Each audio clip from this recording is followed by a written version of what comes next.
Scott Garlis, Stansberry Research. I'm at the 2018 Alliance Conference in Las Vegas. I'm here with Steve Sjuggerud, editor of True Wealth. Steve, Thanks, how are you, Scott? man? Good. Thank you. Great speech. Oh, thank you. Certainly. So I'd like to ask you a couple questions. The first one is, what would be your single most important piece of advice for investors?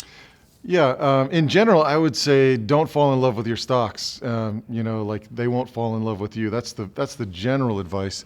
For right now, specifically, I would say now's the time to make money. And we will very soon enter a time where it's not a time to make money. I am looking forward to very big gains in the final innings of this great stock market boom. And so now is the time to take advantage of it. And Scott, one thing that I talked about in my speech was, do you remember like 1999? Do you remember everybody around you getting rich? And it seemed like, oh my gosh, what the heck? You know, all these guys that I went to college with and such, guys that were not that smart were getting stock options for their pets.com or whatever ridiculous.com they worked for. And but to me, that is what the peak of a great bull market feels like. And or do you remember the real estate boom when everyone around you's flipping houses? They're buying a house, putting a paint job on it, and making 50 grand. And you know, why go to work if you can do that all day long, right? So to me, those moments, or even the Bitcoin boom that we saw in at the end of last year, those are what melt-ups feel like. Those are what the end of great bull markets feel like. And I believe that this doesn't feel anything like that. Instead of people being euphoric, instead of people thinking, I can make money all day, every day in stocks, people are waiting for the end every day. And that is not what a peak in the market feels like. So I feel like the peak in the markets is still far in front of us. Make money now, and then be conservative down the road. That's my advice for today. Well said. I mean, talking about 99, I remember I was working on Wall Street. I was a few years into the job, and I remember going up to New York to visit clients, and you would get a shoe shine, and these guys would have stock tips for you, or you get in a cab, and they'd ask you what you did. They'd be like, oh, you should be buying this stock. What do you think? They all had, and then 10 years later, nobody did that anymore, ever.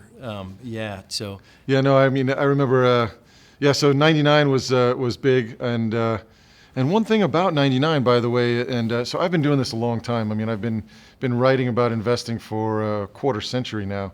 And one of the biggest mistakes I made was in the late 90s, I started getting nervous because of valuation. I mean, truly, in 1995, stocks had only been more expensive than that in 1966 and 1929. And you think, oh, well, this is the end.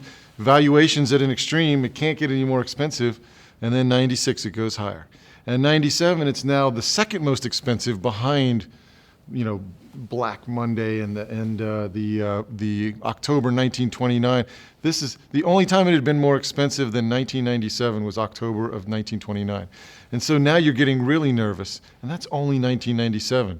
There's still a couple 100% upside in the NASDAQ after that point.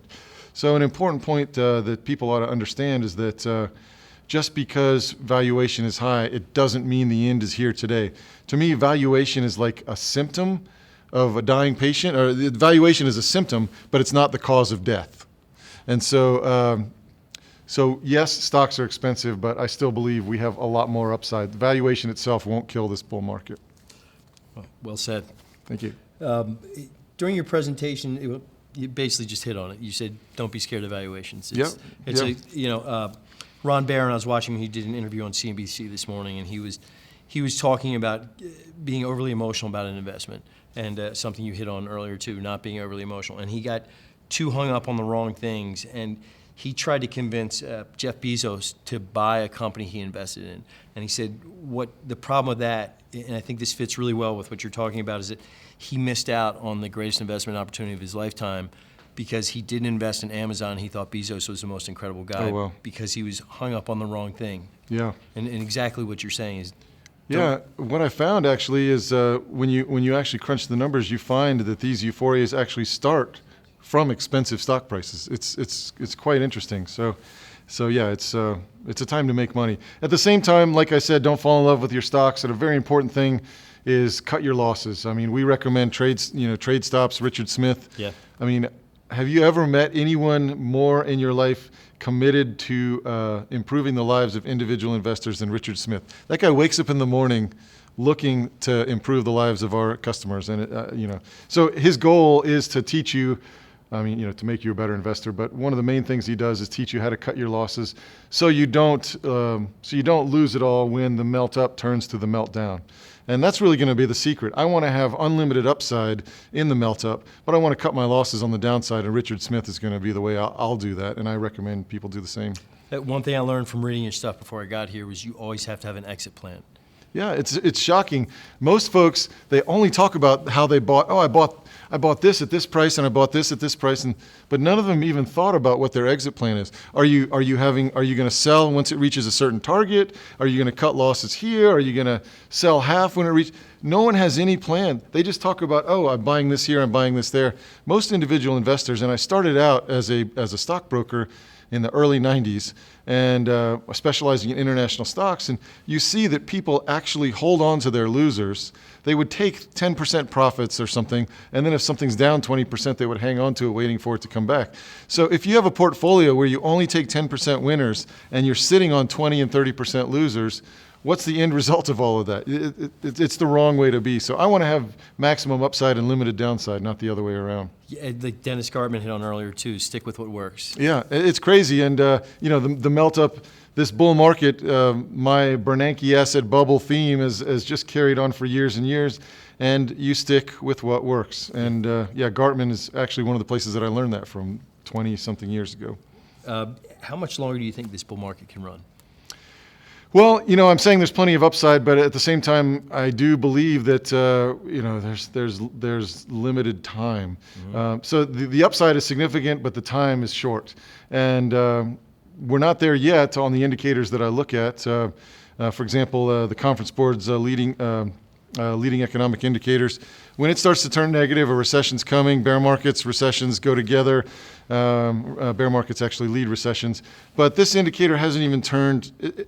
Every time it starts falling, every time it starts crashing, a recession's imminent. This indicator hasn't turned at all. There's a number of indicators that I look at that tell me that recession's imminent, which would be a stock market crash is imminent, and they're not flashing yet. So I think we should have 12 months to even 18 months of upside potential.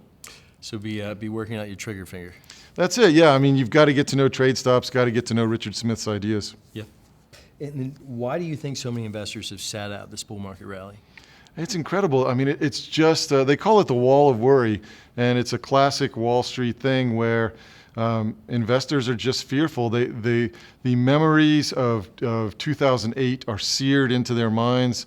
The bust of the real estate market. You have an entire generation of people that don't want to be invested in stocks. So they'll only come in kicking and screaming, and it'll be like 1999 when they finally come around. But they're not in yet.